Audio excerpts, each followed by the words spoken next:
My name is Helen, and I'm 63 years old, and my daughter and son-in-law went to Paris, leaving me behind to care for their paralyzed little boy who can barely speak.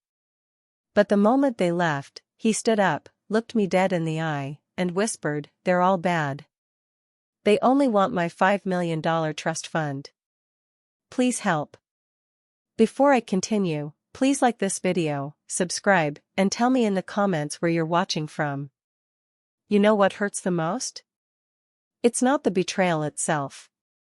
It's knowing that I spent my entire life loving someone who was willing to destroy an innocent child for money. My daughter. My own flesh and blood. The little girl I held in my arms. The child I sacrificed everything for. And she turned into a monster I don't even recognize anymore. Let me take you back to the beginning, because this story didn't start with that moment when my grandson stood up. No, this began years ago, when the cracks in my relationship with my daughter started to show, and I was too blind, too hopeful, too desperate to be a good mother to see what was really happening.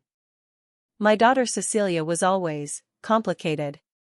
Even as a child, she wanted what she wanted, and nothing else mattered. But I blamed myself. I was a single mother after her father left us when she was 5. I worked 2 jobs to keep us afloat. I missed dance recitals and parent-teacher conferences because I was cleaning offices at night and serving breakfast at a diner during the day. So when Cecilia grew up entitled and cold, I thought it was my fault. I thought I hadn't given her enough. I thought I had failed her. When she married Arnold, I wanted so badly to believe he was good for her. He came from money, had a good job, seemed stable. But there was something about him that made my skin crawl from the start. The way he looked at me like I was beneath him. The way he spoke to Cecilia when he thought no one was listening, like she was property he owned.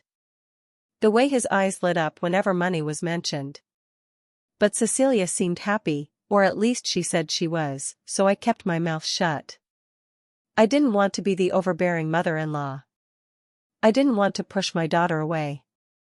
Then came my grandson, Ethan. Oh, my sweet Ethan. He was born 8 years ago, and the moment I held him, I felt a love so pure it hurt. He had these big brown eyes that seemed to see right through to your soul, and this little laugh that sounded like music. For the first 2 years of his life, everything seemed normal. Cecilia and Arnold were attentive parents. They posted pictures on social media. They threw birthday parties. They seemed like a perfect little family. But then something changed. Ethan got sick when he was 2 years old. High fever, seizures, hospitalization. The doctors said it was viral meningitis. He recovered, thank God, but Cecilia and Arnold claimed the illness had left him damaged. They said he couldn't walk properly anymore. That his speech was impaired. That he needed constant care and supervision. At first, I believed them. Why wouldn't I? These were his parents. They had him evaluated by doctors, or so they said. They started keeping him home from preschool. They got him a wheelchair. They spoke about him in hushed, pitying tones, like he was already gone somehow. And my heart broke into a million pieces for my grandson, this bright, beautiful boy whose future had been stolen by illness. That's when they started using me. It began small. "Mom, can you watch Ethan for a few hours? We have a doctor's appointment." Then it became, "Mom, can you take him for the weekend? We need a break, this is so hard on us." And eventually, it turned into, "Mom, you need to watch him for the week. We're going away. We deserve this. We're so stressed." And I said yes. Every single time, I said yes. Because I loved Ethan with every fiber of my being, and because some part of me still wanted to make up for those missed recitals and conferences from Cecilia's childhood. Some part of me thought that if I helped enough, gave enough, sacrificed enough, my daughter would finally see me as a good mother. Would finally love me the way I needed to be loved. But the more I gave, the more they took. and the less they appreciated it. Cecilia stopped calling unless she needed something. Our conversations became transactional. "Hi Mom, can you watch Ethan on Thursday?" Click. "No, how are you doing? No, we miss you. No, thank you for everything you do." Just demands and expectations. And Arnold? He stopped even pretending to be civil. He'd drop Ethan off at my door and drive away without a word. He'd complain about traffic, about having to come to my neighborhood, making it clear he thought my modest home was beneath him. One time, I suggested they help with some of Ethan's medical expenses since I was providing so much free childcare, and he laughed in my face. Actually laughed. "That's what grandparents do, Helen. They help." "Or are you saying you don't want to be part of your grandson's life?" The manipulation was so smooth, so practiced. They made me feel like I was selfish for even thinking about my own needs. Like I was a bad grandmother, a bad mother, if I didn't drop everything whenever they called. But here's the thing that haunted me, even before I knew the truth. Ethan wasn't getting worse. He wasn't getting better either, but he wasn't deteriorating the way you'd expect with a serious neurological condition. He was just static. Frozen in this state of supposed disability that never changed. And whenever I had him, I noticed things. His eyes were too alert. Too aware. When Cecilia and Arnold weren't around, he watched me with this intensity that didn't match his supposed cognitive impairment. Sometimes I'd catch him moving his fingers in ways that seemed too coordinated for someone with his supposed level of paralysis. And his speech, while limited, seemed less impaired when we were alone. He could say more words, form more complete thoughts. But every time I mentioned this to Cecilia, she shot me down. "Mom, don't give me false hope. The doctors have been clear. This is permanent. You're seeing what you want to see because you can't accept reality." She made me feel crazy. Cruel, even. Like I was the one hurting Ethan by suggesting he might be better than they claimed.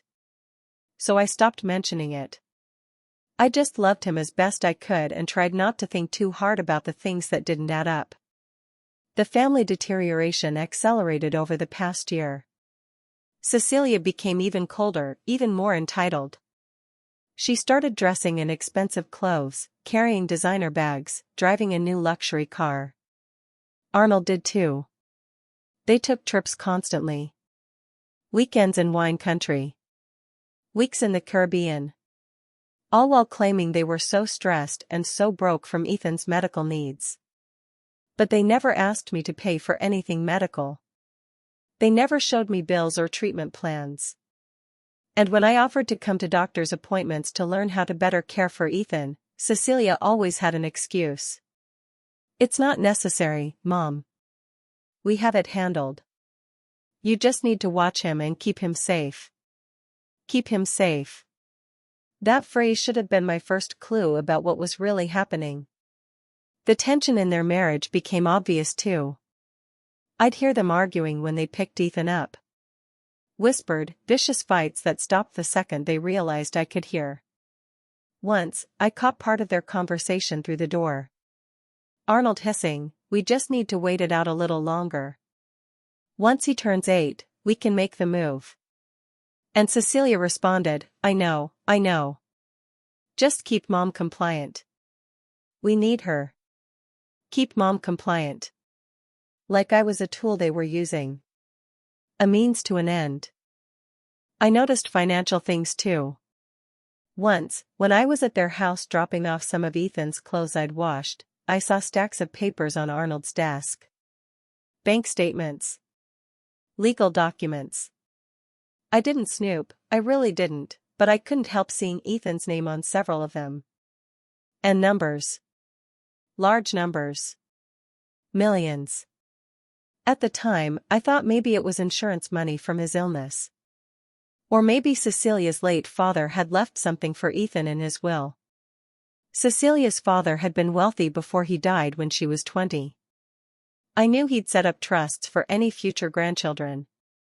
But I'd assumed that money was locked away for Ethan's future, for college or medical needs. I had no idea it was the reason for everything. The Paris trip was the breaking point, though I didn't know it yet. Cecilia called me on a Tuesday, and I could hear the fake sweetness in her voice immediately. "Mom, hi. How are you? We've been meaning to call." "No, you haven't," I thought, but I said, "I'm fine, honey." "Is everything okay?" "Actually, Mom, Arnold and I really need your help. We're so burned out. Taking care of Ethan is it's destroying us. We need a break. A real break. We're thinking of going to Paris for 10 days. 10 days. They'd never left him with me for more than 5 before. I don't know, Cecilia. 10 days is a long time. What about his medical needs? His therapy appointments? He doesn't have any appointments scheduled. You'll just need to keep him fed and comfortable. Please, Mom. We're drowning here. If we don't get this break, I don't know what's going to happen to our marriage. Do you want that on your conscience?" There it was. The guilt. The manipulation. Framing it so that if I said no, I was responsible for their marriage falling apart. "Of course I'll do it," I heard myself say. "When are you leaving?" "This Saturday. We'll drop him off Friday night so we can catch an early flight. 3 days' notice. For 10 days of full-time care." But I didn't complain. I never complained. Friday night came, and they showed up at my door with Ethan in his wheelchair. He looked small and fragile, wrapped in a blanket, his head lolling to one side in that way that had become familiar. But his eyes, God, his eyes were so sad. So terrified. "Be good for Grandma," Cecilia said, kissing the top of his head without really looking at him. "We'll be back soon." Arnold was already walking back to the car, not even bothering with goodbyes. He called back over his shoulder, "Keep him in the chair, Helen. Don't try to push him too hard with walking or speech therapy. You'll just upset him. The doctors have been clear, this is permanent. Just keep him comfortable and safe." That phrase again. Keep him safe. "And Mom?" Cecilia added, her voice dropping low. "If anything happens to him while we're gone, if he gets hurt or there's any kind of incident, that's on you. We're trusting you with our disabled son. Don't make us regret it." The threat was clear. If anything went wrong, I'd be blamed. They were protecting themselves, covering their bases, making sure I knew I was liable for whatever happened in the next 10 days. They left. The door closed. The car drove away. And I was alone with my grandson. For a few minutes, we just sat there. Me standing in the doorway, him in his wheelchair in my living room. The silence was heavy, oppressive. I walked over to him, knelt down so I could see his face. "It's just us now, sweetheart. Do you want to watch TV? Or I could read to you?" He didn't respond. His head stayed tilted to the side. But his eyes, those big brown eyes, they locked onto mine with an intensity that made my breath catch. And then, he moved.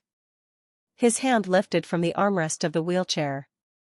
Not the jerky, uncontrolled movement I'd seen before. But smooth. Deliberate. He placed his hand on mine, gripped it with strength I didn't know he had. "Grandma," he whispered, and his voice was clear. Perfectly clear. My heart stopped. "Ethan?" And then he stood up. Right there in my living room, he pushed himself up from that wheelchair like it was nothing, like he'd been doing it his whole life. His legs were steady. His posture was straight. He looked at me with tears streaming down his face and said, "They're all bad, Grandma. They only want my money. They're going to take it all and leave me with nothing. Please, you have to help me." I couldn't breathe. I couldn't think. My mind was trying to process what I was seeing, what I was hearing, and it was like my brain was short-circuiting. "You can walk," I whispered. "You can talk." "Ethan, what, how?" "I've always been able to," he said, and his voice broke with a sob. "They made me pretend. Since I was 3. They said if I didn't pretend to be paralyzed, if I didn't act sick, they would hurt you. They said they'd make sure I never saw you again. They said I had to do exactly what they told me or everyone I loved would suffer." The room spun. I grabbed the back of the wheelchair to steady myself. "What are you saying?" "Your parents. Cecilia and Arnold, they made you fake being disabled?" "For the money," he said, wiping his tears with the back of his hand, a gesture so normal and childlike it broke my heart. "I have a trust fund. $5 million. It was from my great-grandfather. Mom's dad. It's supposed to be mine when I turn 18, but there's a clause. If I'm permanently disabled and need special care, my parents can access it for my medical expenses. They've been taking money out for years, telling the trustees it's for my treatment and therapy. But it's not. They use it for themselves. 4 trips and cars and clothes. And they're running out of time." "Running out of time?" "I turn 8 next month. The trust has checkpoints. At 8, a representative from the trustee's office is supposed to meet with me directly to assess my condition. They're supposed to talk to me alone, without my parents there. And if I tell them the truth, if I show them I'm not disabled, my parents lose access to the money. They go to jail for fraud. So they needed to make sure I was somewhere they could control me during that assessment. That's why they really went to Paris. They're not on vacation. They're meeting with someone who can forge medical documents. They're setting up fake evidence to show I'm even more disabled than they've been claiming. And when they get back, they're planning to have me evaluated by a doctor they've paid off. Then they'll move all the remaining money out of the trust before anyone discovers what they've done." Every word was a knife in my chest. My daughter, my baby girl, had spent 5 years torturing her own child. Forcing him to live a lie. Threatening him. Stealing from him. All for money. "Why now?" I asked, my voice shaking. "Why tell me now?" "Because I heard them talking before they left. Mom told Arnold that after this trip, after they secure the money, they're going to send me away. To a facility. Somewhere far away where I'll never see you again. Where no one will believe me even if I do tell the truth because I'll have years of medical records saying I'm disabled. They said you were getting suspicious, asking too many questions. They said I couldn't stay with you anymore because you might figure it out." The rage that filled me in that moment was unlike anything I'd ever felt. It was hot and cold at the same time, like fire and ice in my veins. My hands were shaking. My vision blurred with tears. "They will not send you away," I said, and my voice didn't sound like my own. It was hard. Cold. Determined. "I will die before I let them hurt you again. Do you understand me? We're going to stop them. We're going to make sure they never touch you or your money again." Ethan collapsed into my arms, sobbing, and I held him while my mind raced. 10 days. We had 10 days before Cecilia and Arnold came back. 10 days to gather evidence, build a case, and protect my grandson. "Tell me everything," I said, pulling back to look at him. "Start from the beginning. I need to know everything they've done, everything they've said, every detail you can remember." And he told me. God, he told me everything, and each word was worse than the last. It started when he was 3, just after his illness. That part was real, the meningitis, the hospitalization, the recovery. But he'd recovered completely. The doctors had said so. But Cecilia and Arnold saw an opportunity. They'd been struggling financially despite their wealthy appearances. Arnold had lost a big investment. Cecilia's spending was out of control. They were drowning in debt. And they remembered the trust fund, the one Cecilia's father had set up for future grandchildren. They'd read the terms carefully. Very carefully. And they found the disability clause. The one that would give them access to the money if Ethan needed lifelong care. So they made a choice. They decided to make their son disabled. Not physically, they couldn't do that without getting caught. But they could make everyone think he was disabled. They could create a false medical history, pay off a few key doctors, and coach Ethan to act the part. At first, Ethan didn't understand what they wanted. He was 3 years old. But they were patient. They used rewards and punishments. They told him it was a game. They said if he pretended to be sick, they'd buy him toys. And if he told anyone the truth, bad things would happen to the people he loved. They started with the wheelchair. Made him sit in it for hours every day until it became normal. They taught him to slump his head, to slur his words, to move slowly and weakly. They took him to carefully selected doctors who didn't ask too many questions, who were willing to sign off on diagnoses based on parental reports rather than actual examinations. And it worked. The trustees approved the first withdrawal from Ethan's fund. $20,000 for medical equipment and therapies. Then another $50,000 6 months later for specialized treatment. Then more and more, each withdrawal justified by fake medical bills and forged receipts. By the time Ethan was 5, they'd taken over $2 million from his trust. And they'd spent almost all of it. Not on him. On themselves. On maintaining their facade of wealth while being secretly broke. They fight about money all the time, Ethan told me, his voice small. Dad says Mom spends too much. Mom says Dad made bad investments. They both say I'm the problem, that I'm expensive, that I'm ruining their lives. But then they remember the money and they calm down. They say they just need to keep going a little longer, just until they can drain the whole fund and disappear. Disappear? I asked. What do you mean? They talk about moving.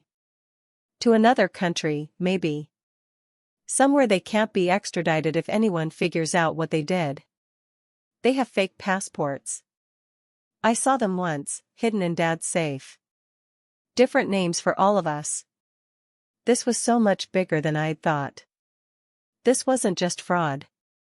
This was a calculated, long-term conspiracy to rob a child and potentially flee the country. Ethan, have they ever hurt you? Physically, I mean? He hesitated, then nodded. Not really hurt. But punished. If I didn't act disabled enough, or if I almost slipped up in front of someone, they'd lock me in my room for days. No TV, no toys, just sitting there. And sometimes Dad would grab my arm so hard it bruised. He'd tell me that's nothing compared to what would happen if I told anyone. He said they could make me actually disabled if they wanted to. That it would be easy. I felt sick. Physically sick. I had to run to the bathroom and throw up, my body rejecting the horror of what my daughter had become. When I came back, Ethan was sitting on the couch, looking so small and scared, and I realized he needed me to be strong.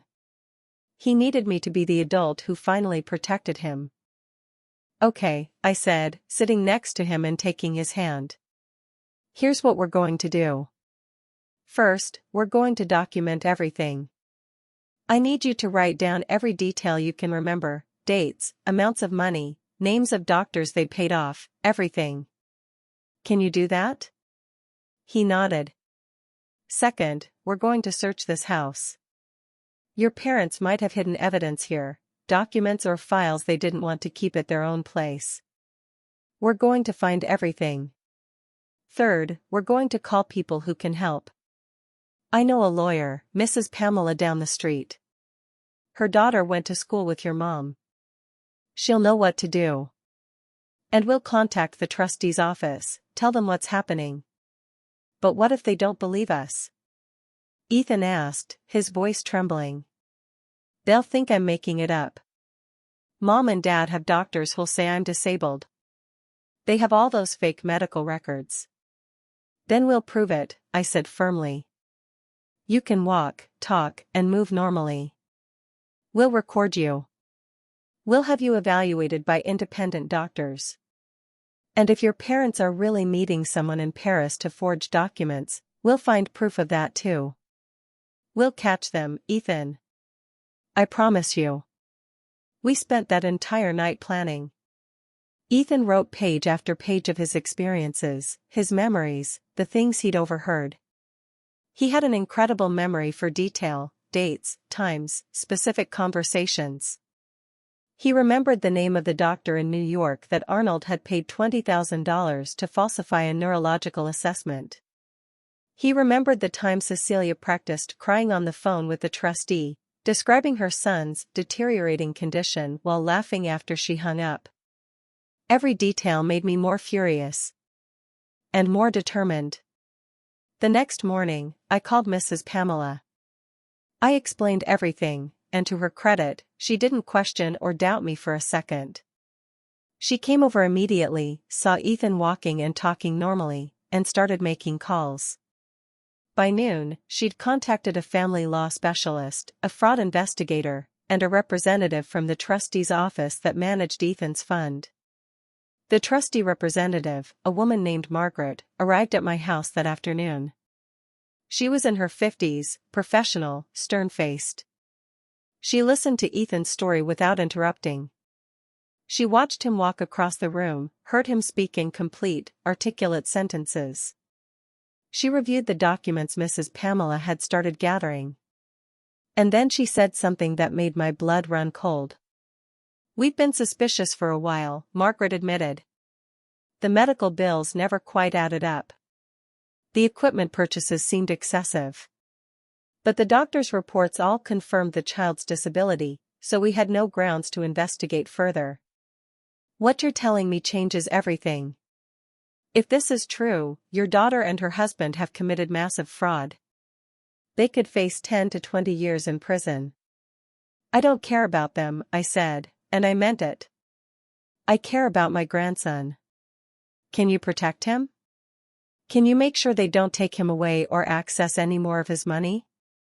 Absolutely, Margaret said. I'm freezing the trust effective immediately. No more withdrawals for any reason. And I'm filing a report with law enforcement. But I need to warn you, this is going to get ugly. Your daughter and son-in-law will fight this with everything they have. They'll lie, manipulate, maybe even threaten. You need to be prepared for that. I looked at Ethan, sitting quietly on the couch, looking more at peace than I'd seen him in years. I'm prepared, I said. Over the next week, we built an airtight case. Ethan was examined by 3 independent doctors, all of whom confirmed he had no signs of paralysis, speech impediment, or neurological damage. We found financial records Arnold had hidden in my garage. He'd been using my storage space without asking, thinking I'd never look. The records showed detailed plans for accessing Ethan's remaining money and transferring it to offshore accounts. We found emails between Cecilia and a man in France, a forger who specialized in medical documents. The correspondence was damning. She'd sent him over $50,000 to create a complete false medical history showing Ethan's condition was degenerative and terminal. They were planning to claim their son was dying so they could access every last penny of his trust and then fake his death. Send him away somewhere, claim he'd passed away from his condition, pocket the life insurance money too. My daughter was planning to make the world think her son was dead so she could steal his inheritance. I didn't sleep that week. I couldn't eat.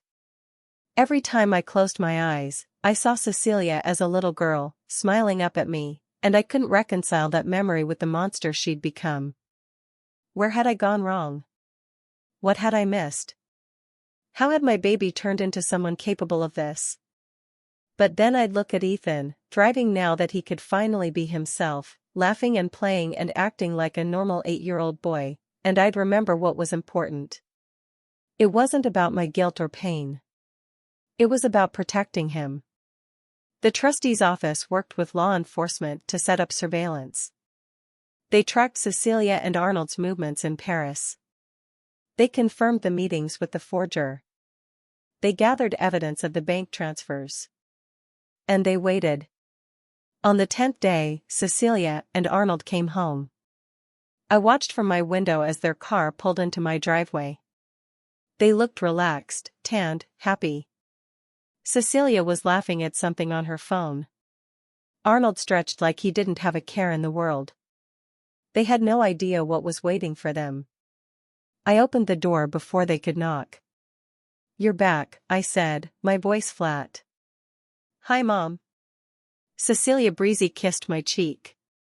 God, we needed that. Paris was incredible. How was Ethan? I hope he wasn't in too much trouble. Actually, we need to talk.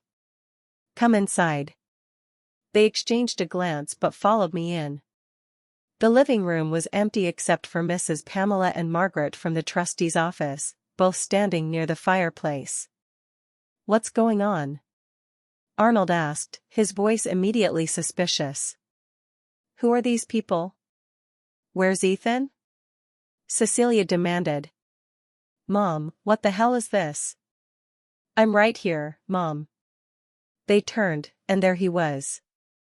My beautiful grandson, walking down the hallway on his own 2 feet, standing tall and straight, looking them directly in the eye. Cecilia's face went white. Arnold actually stumbled backward. "No," Cecilia whispered. "No, no, no. Ethan, what are you doing? Get in your chair right now." "Right now?" "No," Ethan said calmly. "I'm done pretending." "You little," Arnold started forward, but Margaret stepped between them. "I'm Margaret Wilson from the trustee's office. Mr. and Mrs. Porter, you're both under investigation for fraud, child abuse, and embezzlement. The trust fund has been frozen and all your access has been revoked. Law enforcement is on their way." "This is insane," Cecilia said, but her voice was shaking. "My son is disabled. He has medical records. Doctor's reports. You can't just—" "The doctors you paid?" I asked, stepping forward. "The ones you bribed to falsify diagnoses? Or maybe the forger in Paris you paid $50,000 to create fake medical histories? We know everything, Cecilia. Everything." The color drained from Arnold's face. He turned on Cecilia. "You said she'd never figure it out. You said your mother was too stupid and too desperate for your approval to question anything." "Shut up." Cecilia screamed at him. "This is your fault. Your bad investments, your gambling debts. I never wanted any of this. You spent the money just as fast as I did. Don't act like you're innocent." They turned on each other like rabid dogs, screaming accusations and blame, and I watched with cold satisfaction. This was who they really were. Not the loving parents they pretended to be. Not the successful couple they showed the world. Just 2 selfish, greedy people who destroyed their son's childhood for money. The police arrived. They were arrested right there in my living room. Cecilia screamed and cried and begged me to help her, to tell the police it was all a misunderstanding, to remember that she was my daughter. "You stopped being my daughter the day you decided to torture your son," I told her as they put the handcuffs on. "I have one child now. Ethan. And he's the only one I'm protecting." She spat at me. Actually spat at me. The police had to drag her out while she was screaming obscenities, calling me a traitor, a terrible mother, saying I'd destroyed her life. I closed the door and locked it. And then I finally let myself cry. The legal process took months. Cecilia and Arnold were charged with multiple felonies: fraud, child abuse, embezzlement, conspiracy, and attempted forgery. The evidence was overwhelming. The forger in Paris had turned on them, providing emails and documentation in exchange for a lighter sentence. The doctors they'd paid off started talking to save themselves. Every lie unraveled. Ethan went through therapy to deal with the trauma of what his parents had put him through. He had nightmares for a while, flashbacks to being locked in his room, anxiety about being forced back into the wheelchair. But slowly, with help and support and unconditional love, he started to heal. I became his legal guardian.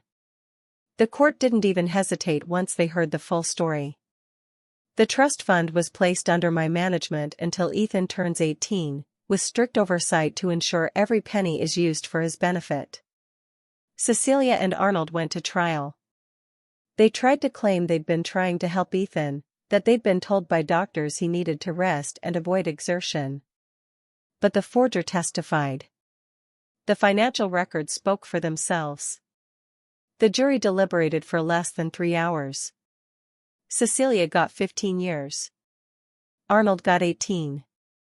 They were also ordered to repay every penny they'd stolen from Ethan's trust, though they had almost nothing left. Their house was seized. Their cars. Everything. They'd spent it all trying to look rich while actually being broke. Ethan and I built a new life together. We moved to a bigger house in a better neighborhood, funded by the trust with proper approval from the oversight committee. He started regular school for the first time in his life. He made friends. He joined soccer and art classes. He became the child he was always meant to be. But the story didn't end there. Because 6 months after they were sentenced, after everything they'd done and all the pain they'd caused, they still thought they deserved something from us. I was making dinner one evening when the doorbell rang. Ethan was upstairs doing homework. I wiped my hands and went to answer it, not expecting anyone. Cecilia and Arnold stood on my doorstep. They looked terrible. Cecilia was thin, her hair badly dyed, wearing clothes that looked like they came from a donation bin. Arnold had aged 10 years and 6 months, his face gaunt and defeated. "How are you out?" I asked, my hand on the door, ready to slam it shut. "We're not," Cecilia said quickly. "We're on supervised release pending appeal. We have ankle monitors. But Mom, please, we need to talk to you." "Can we come in?" "Absolutely not." "Please," Arnold said, and his voice cracked. "We have nowhere to go. Our families have disowned us. We're living in a homeless shelter. We need help. Just temporary, just until we can get on our feet." The audacity. The sheer, breathtaking audacity of these two people. "You want me to help you?" I asked, my voice deadly quiet. "After what you did to your son? My grandson?" "It wasn't supposed to go this far," Cecilia said, and she started crying. "We made mistakes, okay? We got in over our heads. But we're family. You're my mother. You're supposed to forgive me. You're supposed to love me no matter what." Something inside me that had been broken for months suddenly felt clear. Crystal clear. "You're right," I said. "I am your mother. I will always be your mother. And that's exactly why I'm saying no." "What?"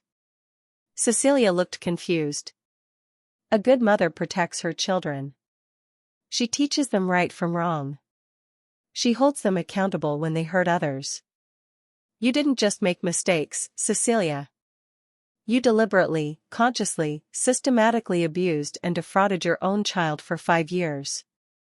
You threatened him. You imprisoned him in a lie. You were planning to fake his death. And you feel sorry for yourselves. You're not here because you're sorry for what you did to Ethan. You're here because you're facing consequences and you want me to make them go away. We're your family." Arnold shouted. "No," I said firmly. "Ethan is my family. You two are strangers who tried to destroy someone I love. And I will never, ever help you. Not with money. Not with a place to stay. Not with anything. You made your choices. You live with them. You'll regret this, Cecilia hissed, her tears drying up instantly, showing me the real person underneath. When we win our appeal, when we prove we were wrongly convicted, you'll regret turning your back on us. You won't win, I said calmly. Because you're guilty. And deep down, you know it. I started to close the door, but Cecilia lunged forward, trying to force her way in. I want to see my son. You can't keep me from him. I have rights. You have nothing, I said, pushing back against the door. The court terminated your parental rights. You are legally no longer his mother. You are nothing to him. I managed to close the door and lock it. They pounded on it for a few minutes, screaming threats and insults. I called the police. They were arrested for violating the terms of their release, which included a restraining order keeping them away from Ethan and me. They went back to prison. The appeal was denied. They'll be there for a long time. Ethan came downstairs while I was still leaning against the door, shaking. Was that them? He asked quietly. Yes. But they're gone now. And they're never coming back. He nodded, then came over and hugged me. Thank you for protecting me, Grandma. Thank you for believing me. Always, I whispered into his hair. I will always believe you. I will always protect you. No matter what. That night, after Ethan went to bed, I did something symbolic. I took the old key that Cecilia had given me to her house years ago, the one I'd kept on my keychain even though I'd never used it. I walked out to my backyard, to the small garden I'd been cultivating. And I buried that key deep in the soil. Then I sprinkled salt over the spot, an old tradition my grandmother had taught me about cleansing away negative energy and closing doors that should never be reopened. I stood there in my garden, in the darkness, and I felt something shift inside me. For the first time in years, maybe decades, I felt free. Free from the obligation to fix my daughter. Free from the guilt of thinking I'd failed as a mother. Free from the desperate need to be loved and appreciated by someone who was incapable of real love. Cecilia had made her choices. She'd chosen money over her son. Comfort over compassion. Greed over basic human decency. And those choices had nothing to do with how I raised her. I could finally see that now.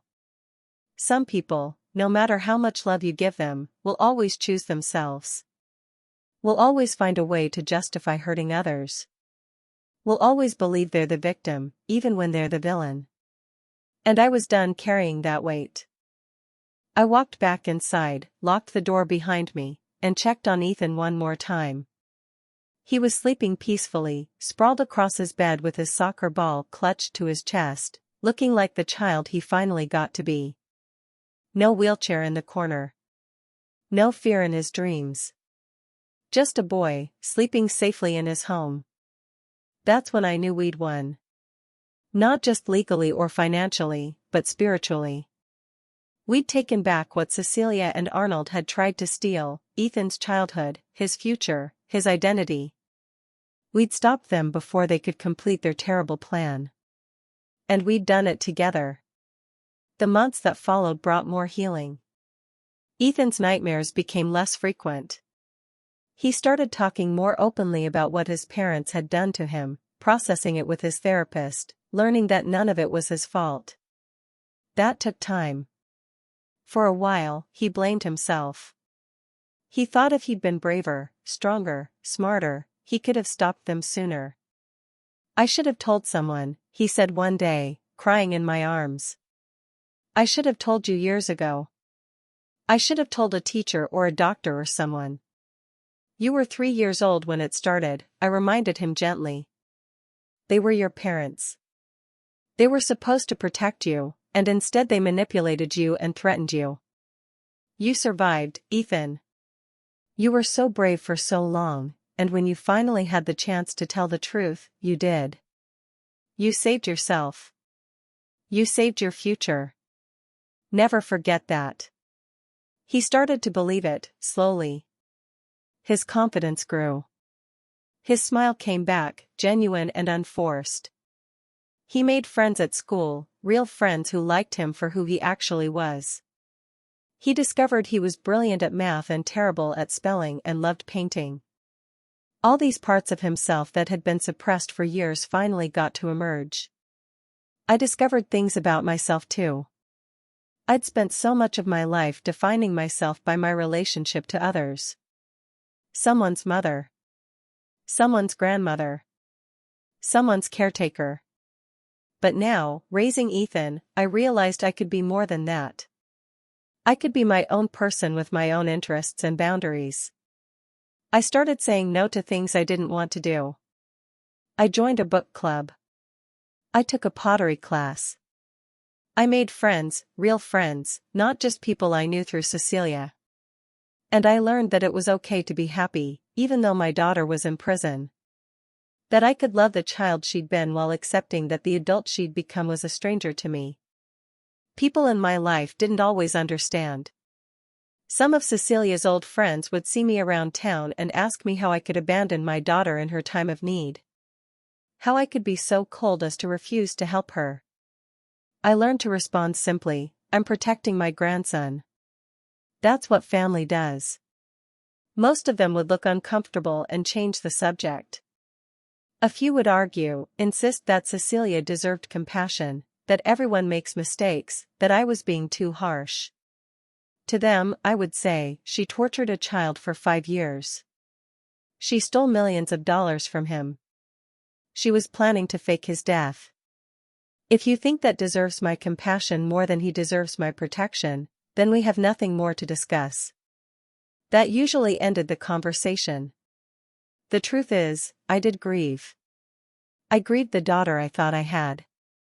I grieved the relationship we might have had if she'd been different, if she'd made better choices, if she'd been capable of loving someone more than she loved money and status.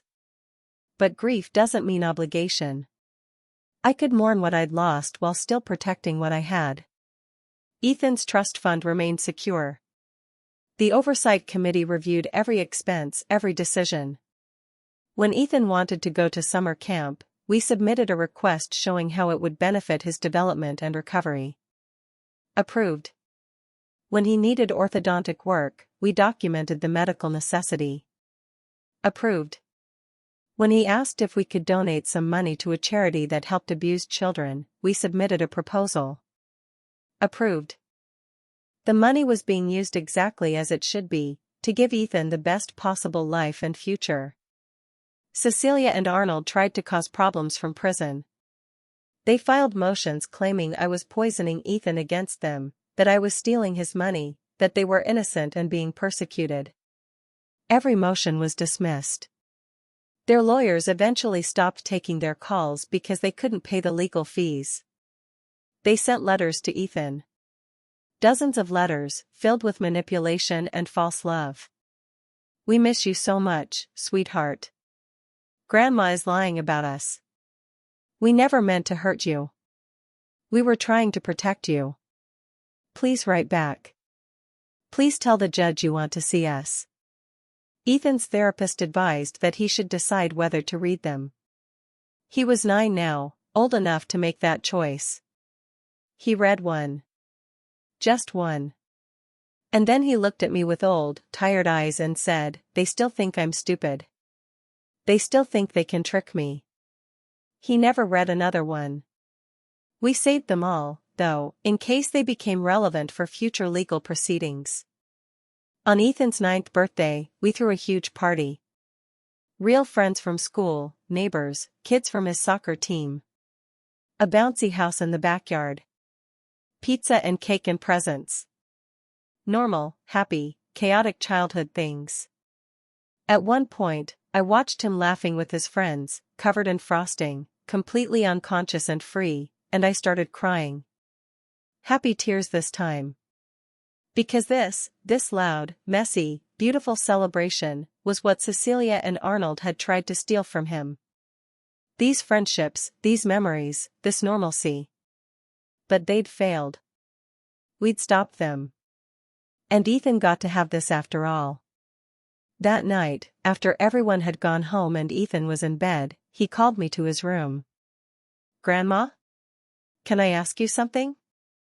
"Of course, sweetheart." "Do you ever miss them? Mom and Dad, I mean. Do you wish things were different?" I thought about lying, about giving him some comforting half-truth. But Ethan deserved honesty. He'd lived with lies for too long.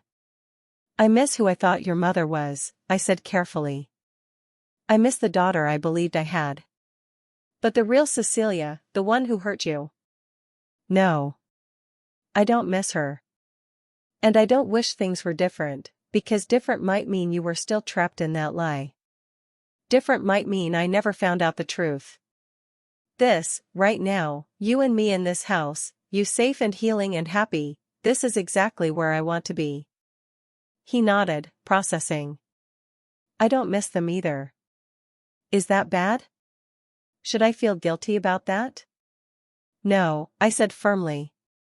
"You feel what you feel, and all your feelings are valid. You don't owe them your love or your grief or your guilt. You owe them nothing." "I feel bad sometimes," he admitted. "Like maybe if I'd been a better son, they wouldn't have done what they did." "Oh, Ethan." I pulled him close. "Their choices had nothing to do with you. You were perfect. You are perfect. They were broken people who made terrible decisions, and that's on them. Only them." He fell asleep in my arms that night, something he hadn't done since he was small. And I stayed there, holding him, protecting him even in sleep, promising myself I would never let anyone hurt him again. The second year after their conviction brought new challenges. Cecilia and Arnold both came up for parole hearings. They'd served only a fraction of their sentences, but the prison system was overcrowded and they'd been model prisoners, according to the reports. I had to testify at both hearings. I had to sit in a room with my daughter and her husband, listen to them claim they'd changed, that they'd found God or therapy or enlightenment or whatever story they thought would get them released early. Listen to them apologize with words that meant nothing because their eyes were still cold and calculating. "I made terrible mistakes," Cecilia said, looking at the parole board with practiced remorse. "I was struggling with mental health issues I didn't understand. I was under financial pressure. I made bad decisions. But I've had time to reflect, to get treatment, to understand what I did wrong. I want the chance to make amends to my son. To be the mother he deserves." It was a good performance.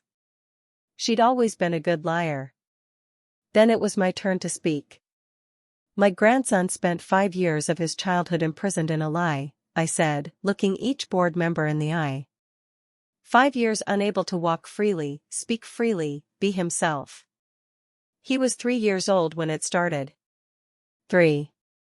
His parents threatened him, manipulated him, locked him in rooms when he didn't perform his disability convincingly enough. They stole over $2 million from his trust fund. And they were planning to fake his death to steal the rest. I pulled out photos. Ethan at 4, slumped in his wheelchair, eyes empty. Ethan at 7, still playing the part, still living the lie. And then Ethan at 9, standing tall, smiling genuinely, finally free. She says she wants to make amends. But she's never once asked how he's doing. She's never acknowledged the full scope of what she did. She's never shown genuine remorse, only self-pity that she got caught. If you release her now, you're telling my grandson that torturing a child for 5 years only deserves 2 years in prison. You're telling him his suffering doesn't matter.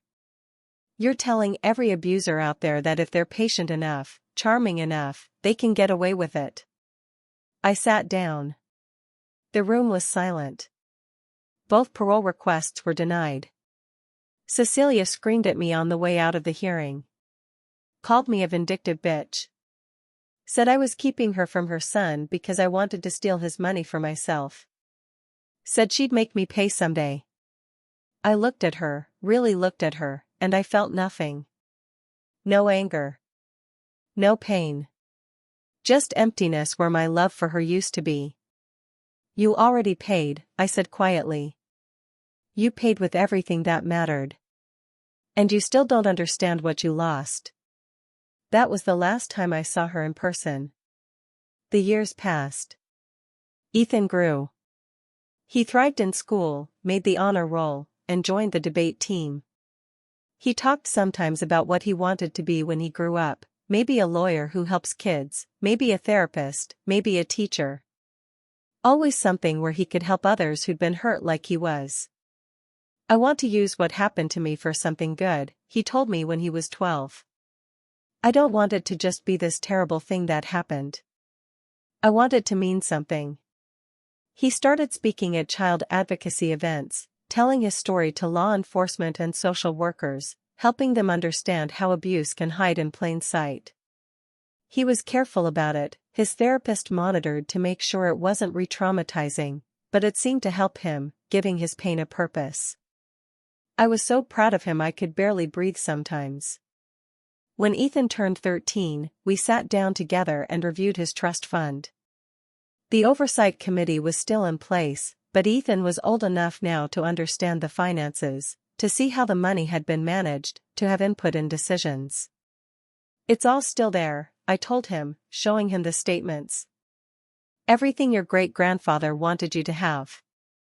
Plus growth from investments. You'll have about $6 million when you turn 18. He stared at the numbers, overwhelmed. That's so much money. It is. And it's yours. To use for college, to start a business, to invest, to give away, whatever you choose. But it's yours, Ethan. Not theirs. They didn't win. They didn't take it. You kept it. We kept it, he corrected. I couldn't have done this without you, Grandma. And I couldn't have done it without you being brave enough to tell me the truth. We sat together, looking at those numbers, and I thought about the chain of events that had led us here. If Ethan hadn't trusted me that night. If I hadn't believed him. If we hadn't moved quickly to gather evidence. If any single thing had gone differently, Cecilia and Arnold might have succeeded. Ethan might have lost everything. But he hadn't. We hadn't. And that mattered.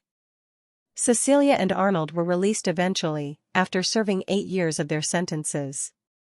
They came out to nothing. No family support. No friends. No money. Their names had been in the news. Everyone knew what they'd done. They couldn't get decent jobs. They couldn't rent decent apartments. I heard through the grapevine that they'd separated. Arnold blamed Cecilia for everything. Cecilia blamed Arnold. They were both living in different states, both struggling, both bitter.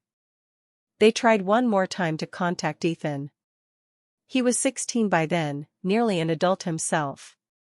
They sent a message through a lawyer, asking if he'd be willing to meet with them. To hear them out. To consider reconciliation. Ethan asked my opinion. I told him the truth, it's your choice. You're old enough to make it. If you want to hear what they have to say, I'll support you. If you never want to see them again, I'll support that too. Whatever you need, whatever feels right for you, that's what we'll do. He thought about it for a week. Then he wrote them a letter. He let me read it before he sent it. Dear Cecilia and Arnold, it began. I noticed he didn't call them Mom and Dad. I've spent most of my life recovering from what you did to me. I've been in therapy since I was 8 years old. I've had to learn how to trust people, how to believe I deserve good things, how to not blame myself for your choices. It's been hard. Really hard. I know you think you deserve forgiveness. That enough time has passed. That we should be a family again. But here's what you need to understand, you didn't just steal money from me. You stole my childhood. You stole 5 years of my life where I couldn't be myself, couldn't play freely, couldn't make friends, couldn't just be a kid. You made me afraid all the time. You made me think I was protecting Grandma by lying, and then you used that love I had for her to manipulate me. I don't forgive you. Maybe I will someday, maybe I won't, but I don't right now. And I don't want to see you. Not because Grandma is poisoning me against you, she's never said a bad word about you that wasn't true. But because I don't need you in my life. I'm happy without you. I'm healthy without you. I'm successful without you. You taught me one important thing, though. You taught me exactly what kind of parent I never want to be. So thank you for that lesson. It's the only thing you ever gave me that was worth keeping. Don't contact me again. If you really love me, if you really care about my well-being, you'll respect this boundary and leave me alone. That's the only thing you can do for me now. Ethan. He sealed the letter and sent it. And then he seemed lighter, like he'd set down a burden he'd been carrying for too long. They didn't respond. Maybe they finally understood. Or maybe they just gave up. Either way, we never heard from them again. Now, Ethan is 17, about to graduate high school at the top of his class. He's been accepted to multiple prestigious universities. He has friends, hobbies, dreams. He's in a healthy relationship with a kind girl who makes him laugh. He volunteers at a youth center, mentoring kids who've experienced trauma. He is, against all odds, okay. More than okay. He's thriving. And me? I'm okay too. I'm more than just someone's mother or grandmother now. I'm Helen. I have my own life, my own interests, my own identity. I've learned that loving someone doesn't mean sacrificing everything for them. That protecting someone sometimes means saying no. That the hardest thing you ever do might also be the rightest thing. I think about Cecilia sometimes. Wonder if she ever truly understands what she destroyed. Wonder if she lies awake at night, replaying her choices, wishing she'd done things differently. Wonder if she misses Ethan or if she just misses the money and control. I hope she has regrets. I hope they eat her. Because maybe that's the only justice that really matters, living with the consequences of who you chose to be. Last week, Ethan and I were cleaning out the garage, and we found an old box of photos. Pictures of Cecilia as a baby, as a toddler, as a young girl. Pictures of the three of us together, me, Cecilia, and tiny Ethan, back before everything went wrong. Ethan looked at them for a long time. "Do you want to keep these?" he asked. I thought about it. Those photos represented something that no longer existed. A family that had been built on lies and manipulation disguised as love. But they also represented the fact that I'd tried. That I'd loved everything I had. That I'd done my best, even if my best hadn't been enough to save Cecilia from herself. Yes, I said. I want to keep them. Not to remember her, but to remember who I was. How hard I tried. So I will never doubt myself again. We put the box in storage. Acknowledged it. And moved on. That's what healing looks like, I've learned. Not forgetting. Not pretending the pain never happened. But choosing not to let it define you. Choosing to build something new from the broken pieces. Choosing to protect what matters, even when it costs you everything else. I chose Ethan. I would choose him again, 1,000 times over. And I would make the same choice every single time, no matter how much it hurt to lose my daughter in the process. Because Cecilia was right about one thing, in the end. I am a mother. And mothers protect their children. Even when those children need protection from their own parents. Even when it means becoming the villain in someone else's story. Even when it costs them everything. I protected Ethan. I gave him back his childhood, his future, his money, his life. And I would do it again in a heartbeat, without hesitation, without regret. That's my story. That's my truth. And I'm finally at peace with it. My name is Helen. I'm 70 years old now. My daughter is a stranger to me. My son-in-law is nothing to me. But my grandson? My grandson is everything. And he's safe. He's happy. He's free. And that's all that matters. That's all that ever mattered.